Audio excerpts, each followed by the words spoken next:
On August 6th of 1966, there was a song called Little Red Riding Hood that was on number 2 of the Hot 100.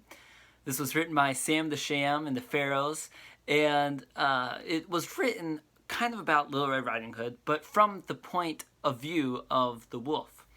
And in one of the verses of the song, the singer goes, "I'm going to keep my sheep suit on till I'm sure that you've been shown that I can be trusted walking with you alone." So the whole song is this wolf trying to convince Little Red Riding Hood that it's okay for the wolf to walk by her because, he's okay. So he says he's going to keep his sheep suit on, pretending like he's something else so that he can get her and eat her when she least suspects it. In today's passage, Jesus tells us of false prophets who dress themselves up in sheep's clothing, although they are ravaging wolves. We're going to talk in Matthew 7, verse 13. Jesus says, "Enter through the narrow gate, for the gate is wide and the road is broad that leads to destruction, and there are many who go through it. How narrow is the gate and difficult the road that leads to life, and few find it." So Jesus says that the way for salvation, the following him, is not popular. There's a way that leads to destruction. That's the way of the world. And that's the road most taken. But if you want to follow me, you have to go down this narrow gate, this difficult road, because life with Jesus, although it is great and rewarding, it can be difficult. It brings challenges. And so we're in the struggle to follow the narrow gate and to walk the difficult road. But listen, that road leads to life. So although it's hard to follow and it can be tough sometimes, we know that it's worth it, because how much better is it to end in life than to end in death? Verse 15, Jesus talks about the false prophets in sheep's clothing. He says this, "Beware of false prophets who come to you in sheep's clothing, but inwardly are ravaging wolves." That ravaging wolves, it's a violent description. They're out to kill you and to eat you. Verse 16, "You'll recognize them by their fruit. Are grapes gathered from thorn bushes or figs from thistles? In the same way, every good tree produces good fruit, but a bad tree produces bad fruit. A good tree cannot produce bad fruit, neither can a bad tree produce good fruit. Every tree that doesn't produce good fruit is cut down and thrown into the fire. So you'll recognize them by the fruit." Now he's changing metaphors here. So he says that they're wolves in sheep's clothing. So they're pretending like they're a believer, but really they're the enemy. They're out to get you.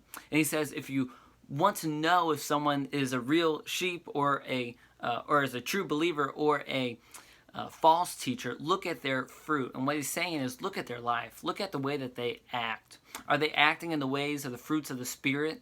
Love, joy, peace, patience? Or are they acting in the fruits of the flesh, which is envy and drunkenness and jealousy and sexual immorality? So he's saying look at how they're living. Because if they're living according to the way of the flesh, according to sin, and according to the world, they're not following me. They're not watching me. Even though they may say my name, even though they may preach on my behalf, they're not really followers of me. Because if they were, they would produce good fruit. In other words, they would act like I act. And then he says, every tree that doesn't produce good fruit is cut down and thrown into the fire. That's because trees that don't produce good fruit are worthless. And when you have a tree that's worthless, you treat it as such and you cut it down and you burn it. Jesus is saying, teachers that claim me but don't really follow me, they're worthless. And so I'll treat them as worthless. I'm not going to protect them. No, I'm going to chop them down. Then, verse 21, Jesus kind of continues on with this idea of a false teacher, of a false prophet. "Not everyone who says to me, 'Lord, Lord,' will enter the kingdom of heaven, but only the one who does the will of my Father in heaven. On that day, meaning the day of judgment, when everyone stands before God.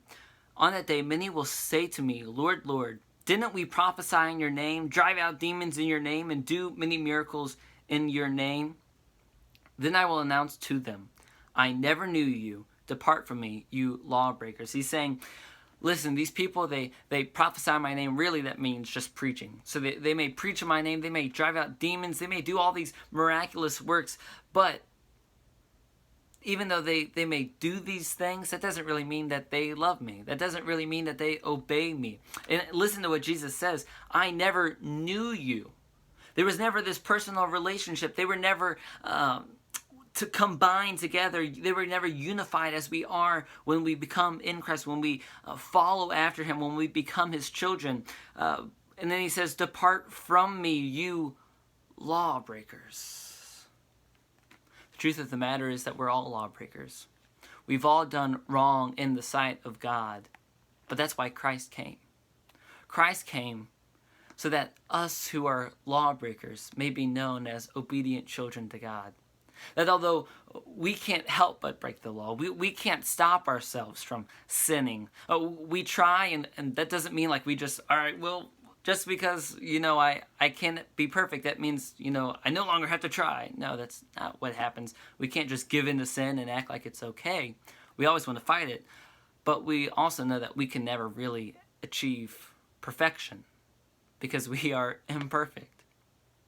And that's why Christ came. Because Christ is perfect. Christ is perfection. He is righteousness.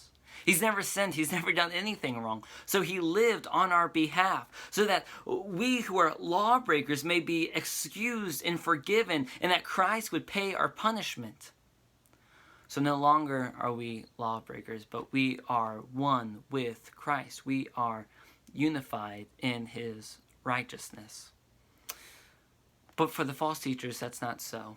And so we as Christians have to remember, as we look to follow the narrow way and the narrow gate, the hard path, we have to watch out for those who are on the road to deceive us.